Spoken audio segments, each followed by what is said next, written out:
Hi friends, welcome to Aarthi world. இன்றைக்கி நம்ம பார்க்க போகிறது ஒரு ஹெல்தியான பூரி ரெசிபி தான், முருங்கைக்கீரை பூரி. இது எப்படி பண்ணலான்னு பார்த்துடலாம் வாங்க.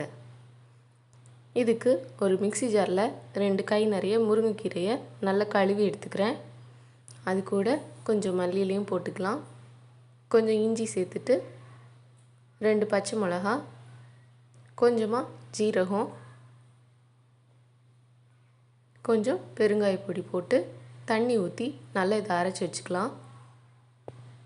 இப்போ பூரி செய்கிறதுக்கு 1.5 கப் அளவுக்கு கோதுமை மாவு எடுத்திருக்கேன். இது கூட 1 ஸ்பூன் ரவை சேர்த்துக்கிறேன். கொஞ்சம் உப்பு, அரைச்சி வச்ச பேஸ்ட்டை போட்டு நல்ல பூரி மாவு பதத்துக்கு பிசைஞ்சு எடுத்துக்கலாம். இந்த மாவு எண்ணெய் தடவி ஒரு 5 நிமிஷம் அப்படி இருக்கட்டும். இப்போ பூரிக்கு தேய்ச்சிடலாம்.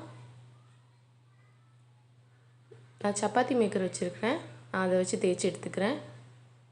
பூரிக்கு ரொம்ப மெல்லிசாக தேய்க்கக்கூடாது, இந்த மாதிரி இருக்கணும்.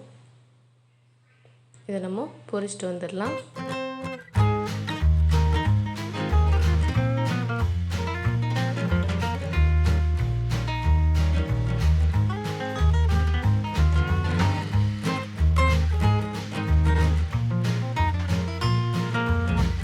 சூப்பரான முருங்கைக்கீரை பூரி ரெடி ஆயிடுச்சு பாருங்கள். இதை கண்டிப்பாக உங்கள் வீட்டில் ட்ரை பண்ணி பாருங்கள். இந்த வீடியோ உங்களுக்கு பிடிச்சிருந்துச்சின்னா லைக் பண்ணுங்கள், ஷேர் பண்ணுங்கள், கமெண்ட் பண்ணுங்கள். மறக்காமல் சப்ஸ்கிரைப் பண்ணிக்கோங்க. Thank you. Have a good day.